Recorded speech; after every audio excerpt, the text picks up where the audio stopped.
अस्सलाम वालेकुम वरहमतुल्लाहि वबरकातुहू। मैं आपकी मौलिमा अंसारी सदब हाजिर हूँ नए वीडियो के साथ। तो बच्चों, इस वीडियो में हम साइंस का तीसरा सबक क़ुव्वत और दबाव के बारे में मालूमात हासिल करेंगे।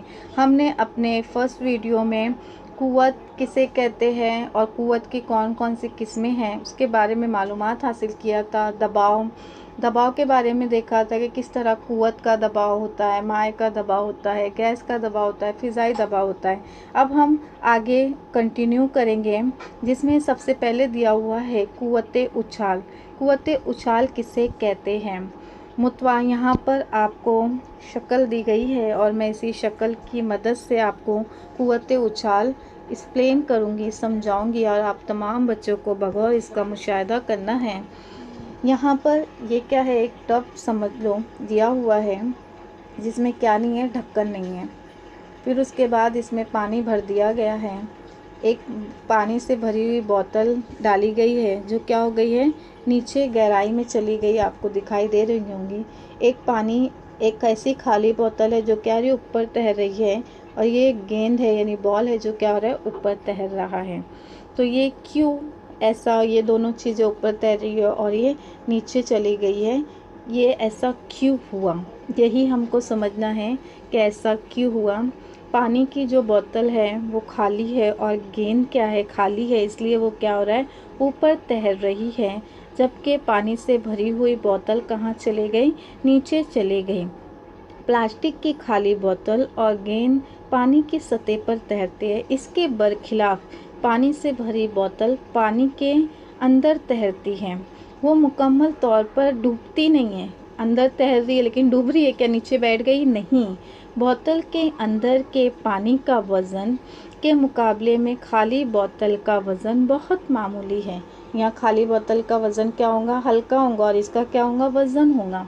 ये बोतल पानी भरने पर ना ही मुकम्मल तौर पर डूबती है और ना ही ऊपर आती है। इसका मतलब ये है कि पानी से भरी बोतल पर नीचे की जानिब से अमल करने वाली शक्ली क़ुव्वत इसके मुखालिफ सिमत से अमल करने वाली क़ुव्वत के मुतवाज़न हो गई है। यानी नीचे से शक्ली क़ुव्वत आ रही है और ऊपर क्या है, मुतवाज़न क़ुव्वत है। ये क़ुव्वत बोतल के अतराफ़ के पानी में पाई जाती है। पानी या किसी भी महलूल या हवा में मौजूद शय पर ऊपर की सिमत अमल करने वाली क़ुव्वत को ही क्या कहते हैं, क़ुव्वते उछाल कहते हैं। यानी कोई चीज़ मुकम्मल तौर पर नहीं डूब रही है, वो ऊपर ही तैर रही है, तो वो क्या कहलाएगा, क़ुव्वते उछाल कहलाएगा। क़ुव्वते उछाल किस वजह से होगा, एक जो है नीचे से हरकत करने वाली क़ुव्वत, जिसे क्या कहा गया है, शक्ली क़ुव्वत, और उसके अतराफ़, पानी के अतराफ़ में जो मुतवाज़न क़ुव्वत है, इन दोनों की वजह से वहाँ पर कौन सी क़ुव्वत पैदा हुई, क़ुव्वते उछाल। अब हम इसको बहुत इजी से समझते हैं कि क्या हुआ। पानी की जो बोतल थी, यहाँ पे पानी ज़्यादा भरे, हमने बोतल भर के गहराई में डाल दिया, वो गहराई में जाके डूबती तो नहीं है पर तैरती है। जो हल्की बोतल है वो खाली थी, गेंद क्या है, खाली है, नीचे पानी है, तो उसके ऊपर क्या पड़ रहा है, दबाव पड़ा है। ये बोतल पे भी दबाव पड़ा है लेकिन यहाँ क्या हल्की है, इस पे ज़्यादा दबाव पड़ा है। फिर बाजू के अतराफ़ की वजह से, जिसकी वजह से इसमें क्या पैदा हो रहा है, क़ुव्वते उछाल पैदा हो रहा है। समझ में आया। क़ुव्वते उछाल जो है वो दो चीज़ों पर मुनहसर होता है। सबसे पहली जो चीज़ होती है वो शय का हजम, शय का क्या, हजम, वो कितनी जगह घेरती है। यानी माए में डूबने वाली शय का हजम जितना ज़्यादा होगा, यानी उसका हजम जितना ज़्यादा होगा, हजम के लिए समझा कि वज़न जितना ज़्यादा होगा, क़ुव्वते उछाल ही क्या हो जाएगा, उतना ज़्यादा होगा। फिर उसके बाद दूसरी जो चीज़ है वो है माए की कसाफत।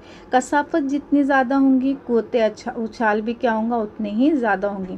क़ुव्वते उछाल दो चीज़ों की वजह से होता है, एक होता है शय का हजम और दूसरा होता है माए की कसाफत। आपको पता है कि मीठे पानी के तालाब के मुकाबले में समंदर के पानी में तैरना आसान होता है। क्यों?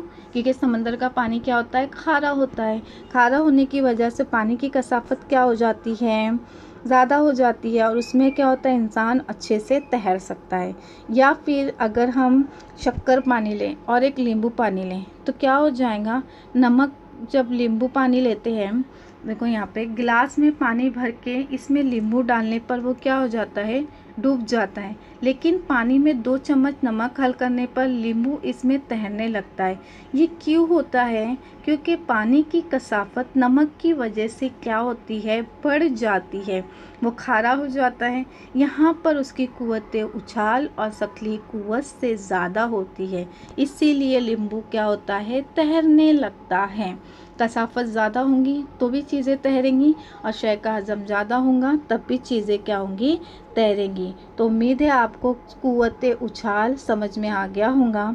अब हम देखेंगे कुव्वत उछाल को ही ध्यान में रखते हुए आर्शिमिदास के उसूल। जो एक क्या थे, आर्शिमिदास एक साइंसदान है, एक यूनानी साइंसदान है और वो बहुत ही रोशन दिमाग रियाजीदां थे।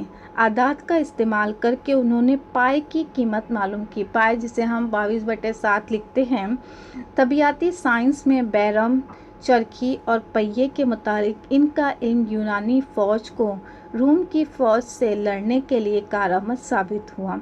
इल्म हिंदसा और टेक्नोलॉजी में इनके काम की वजह से उन्हें शोहरत मिली। बाथ टब में नहाने के लिए उतरने के बाद टब से बाहर गिरने वाले पानी को देखकर दर्ज बाला उसूल की दरियाफ्त की। यूरेका यूरेका यानी मुझे मिल गया, ये मुझे मिल गया चिल्लाते हुए वो इसी हालत में रास्ते पर दौड़ने लगे। इस साइंसदान ने ही क्या किया था, कुव्वत उछाल, जिसको बाद में आर्शिमिदास के उसूल को ध्यान में रखते हुए ही बताया गया है। आप यहाँ पे मुशाहिदा करेंगे। क्या करना है, एक बर्तन लेना है, उसमें पानी भर दिया गया है, रबड़ से बांधा गया है पत्थर को, और अब मुशाहिदा करना है कि ये लंबाई पे क्या करेंगे, सबसे पहले आप बांध लेंगे ऊपर के निशान से, क्या करेंगे, रबड़ बांध लिया पत्थर में और फिर हाथ से पकड़ लिया। अब रबड़ बैंड के दूसरे सिरे को जहां उंगली से आपने पकड़ा है वहां पेन से निशान लगा लें। पत्थर या वज़न को हवा में लटकाए रखिए। ऊपर के निशान से पत्थर तक रबड़ बैंड की लंबाई नापिए। अब एक बर्तन में पानी भर के पत्थर को इस पर डूबा हुआ रखिए। अब फिर रबड़ की लंबाई नापिए। क्या दिखाई दिया? ये लंबाई पहले से कम दिखाई देती है। पानी में पत्थर जैसे जैसे डूबता है वैसे वैसे रबड़ की लंबाई कम होती जाती है और मुकम्मल डूबने पर लंबाई सबसे कम हो जाती है। पानी में डालने पर लंबाई कम होने की क्या वजह हो सकती है? पत्थर पानी में डूबने से इस पर ऊपर की सिम कुव्वत उछाल अमल करती है। पत्थर का वज़न नीचे की जानिब अमल करता है और जिसकी वजह से नीचे की जानिब अमल करने वाली कुल कुव्वत कम होती है। इस कुव्वत उछाल की कदर कितनी होती है? क्या वो किसी भी माय में मसावी होती है? क्या तमाम अशिया पर कुव्वत उछाल मसावी मिकदार में अमल करती है?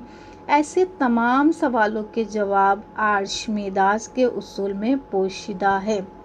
ये उसूल है कि किसी शय को जुज़वी या मुकम्मल तौर पर माय में डुबोने से उस पर ऊपर की सिम कुव्वत अमल करती है। ये कुव्वत उस शय के ज़रिए हटाए गए माय के वज़न के बराबर होती है। उनका उसूल क्या था कि जब हम कोई भी चीज़ को डुबोते हैं तो उसके ऊपर की सिमत में क्या होती है, कुव्वत अमल करती है। अभी हमने पीछे कुव्वत उछाल में भी इसी चीज़ को पढ़ा था। ऊपर कौन सी कुव्वत आ जा रही थी? मुतवाज़न कुव्वत आ जा रही थी।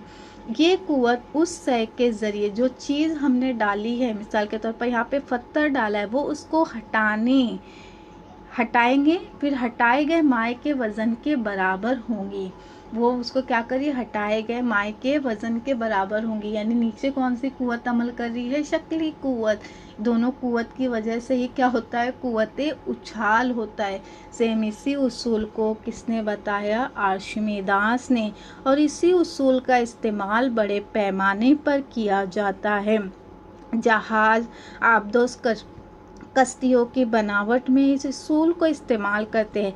जभी तो जहाज़ पानी पर तैरती हैं ना, नहीं तो क्या हो जाएंगी, डूब जाएंगी। लैक्टोमीटर, दूध की जांच का आला और रुतूबत पैमा जैसे आलात इसी उसूल पर मबनी हैं। कि चीज़ों को जब हटाने पर उसके वज़न में क्या होगा, वो उसके वज़न के बराबर हो जाएंगी, और जब डूबेंगी तो उसके ऊपर की सिमत में क्या होंगी, कुव्वत अमल करती है। इसी उसूल को ध्यान में रखकर और आर्चिमेदेस के उसूल का इस्तेमाल बड़े पैमाने पर होता है। तो उम्मीद है बच्चों आपको समझ में आ गया होगा कि कुव्वत का उछाल क्या था और आर्चिमेदेस के उसूल क्या थे। अब हम आगे की तरफ बढ़ते हैं, जिसमें आपको यहाँ पर शय की कसाफत और निस्बती कसाफत का ज़ाब्ता दिया गया है। कसाफत बराबर कमियत बटे हजम और निस्बती कसाफत बराबर शय की कसाफत बटे पानी की कसाफत। और एसआई निज़ाम में कसाफत की इकाई जो होती है kg/m की कुव्वत 3 है। शय के खालिसपन को तय करने के लिए कसाफत की खासियत बहुत मुफीद होती है। शय की निस्बती कसाफत पानी की कसाफत के तनासुब में ज़ाहिर की जाती है। ये एक जैसी मिक़दारों की निस्बत है, इसीलिए इसकी इकाई नहीं होती। निस्बती कसाफत को ही शय की मखसूस शक्ल कहते हैं। यहाँ पर कुछ मिसालें क्या है सॉल्व की गई हैं, जिसमें पहली मिसाल हम मुशाहिदा करते हैं।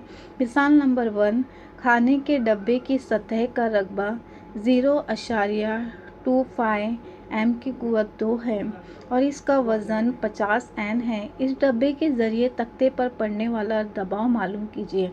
हमको क्या दिया गया है, रकबा दिया गया है और वज़न दिया गया है, दबाव मालूम करना है।